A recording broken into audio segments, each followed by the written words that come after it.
पहले की सरकारें होती थी, जो पहले के नेता होते थे, उनमें एक लोक तंत्र की एक मर्यादाएँ होती थी। एक कैंडिडेट तो 2 ही सीटें खाली हैं, तो 2 ही लोग राज्यसभा जाएँगे। कांग्रेस का जो उम्मीदवार हैं, वो 100% राज्यसभा जाएँगे, 37 सीट क्योंकि नंबर हमारे पास है। बीजेपी को ये है कि भई कांग्रेस के विधायकों की फ़रोख्त करके आप राज्यसभा का उम्मीदवार बना लो।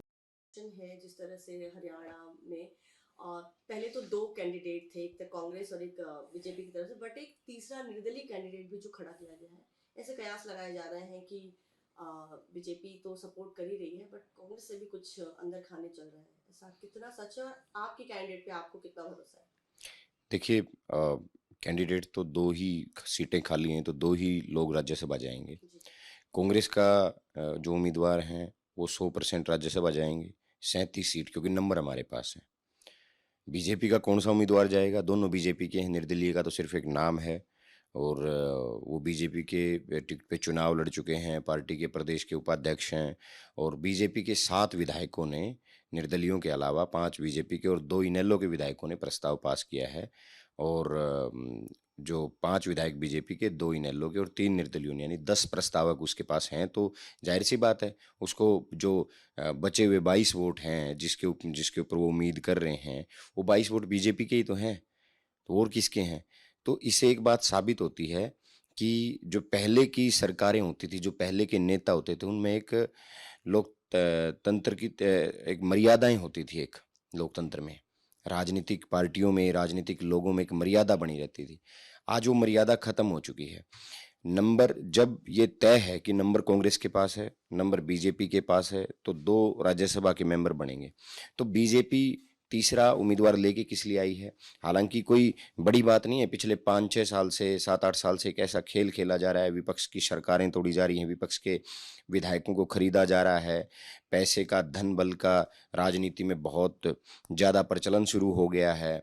चाहे चुनाव के समय की बात लगा लीजिए या राज्यसभा चुनाव अब आया है, तो बीजेपी को ये है कि भई कांग्रेस के विधायकों की फ़रोख्त करके आप राज्यसभा का उम्मीदवार बना लोगे। लेकिन कांग्रेस के 37 विधायक मजबूती के साथ करमबीर बोस जी के साथ खड़े हैं। माननीय राहुल गांधी जी, चौधरी भूपेंद्र सिंह हुड्डा जी के नेतृत्व में करमबीर बोस जी राज्यसभा जाएँगे और जो बीजेपी की जो धन-बल की राजनीति है, सबसे बड़ी बात मैं कहूँ, देखिए बीजेपी की सोच ये तय करती है। एक दलित व्यक्ति जब को कांग्रेस ने उतारा, एक गरीब व्यक्ति जिसका अ, कोई इतना बड़ा आधार नहीं है राजनीति में, एक गरीब और एक आम परिवार के व्यक्ति को जब राहुल गांधी जी, चौधरी भूपेंद्र सिंह हुड्डा जी लेके आए हैं राज्यसभा के लिए और लोगों को संदेश देने का काम किया है कि ज़रूरी नहीं है कोई धनाढ्य व्यक्ति ही राज्यसभा में जाए।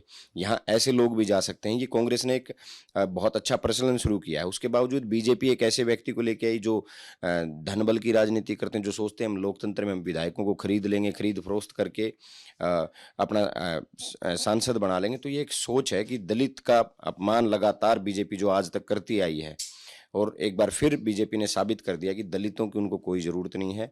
एक गरीब व्यक्ति के सामने एक धनाढ्य व्यक्ति को निर्दलीय चुनाव लड़ाना, ये साबित करता है कि बीजेपी अब बदल चुकी है। पहले अटल भाई बिहारी वाजपेयी जी होते थे जिन्होंने 1 वोट नहीं उनके पास था, 1 एमपी कम था तो उन्होंने इस्तीफ़ा दे दिया था।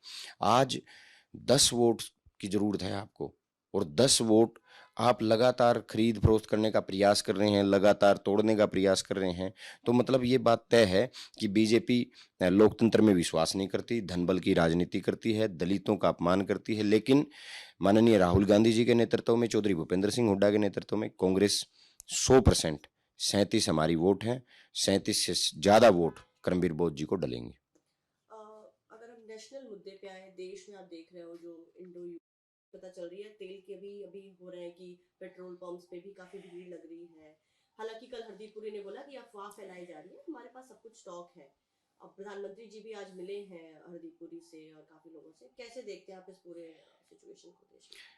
देखिए जब भी दुनिया में कहीं भी युद्ध होता है तो सबसे बड़ी बात है कि उसका असर पूरी दुनिया पे जाता है और आज सुनने में तो हम भी यही देख रहे हैं कि लगातार तेल और गैस की जो है दिक्कतें बढ़ रही हैं, लोगों में भ्रम की स्थिति है।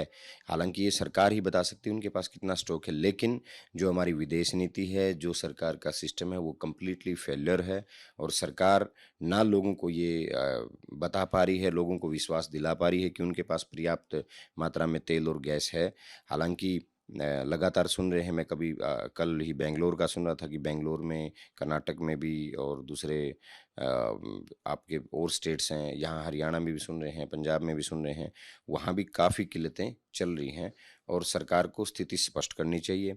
हालाँकि मैं पहले ही कह चुका हूँ, ना इनके पास कोई नीति है, ना नीयत है, क्योंकि देखिए ईरान हमारा बहुत अच्छा दोस्त था और ईरान ने बड़ी मुश्किल समय पे हमारा साथ पहले भी काफ़ी बार दिया, जबकि अमेरिका हमारे खिलाफ युद्ध में खड़ा हो चुका है। उसके बावजूद पता नहीं नरेंद्र मोदी जी को कौन-सी मजबूरी है ट्रंप की, आज उम, अमेरिका तय कर रहा है कि हमें क्या है। आपने पिछले दिनों सुना होगा कि अमेरिका ने भारत को 1 महीने के लिए रूस से तेल खरीदने की इजाज़त दी।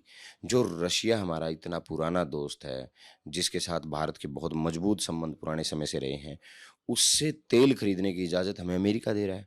तो और उसको ये लोग उपलब्धि बताने का काम कर रहे हैं, गुणगान कर रहे हैं कि अमेरिका ने हमें 1 महीने का समय दे दिया है। तो देश गुलामी की तरफ जा रहा है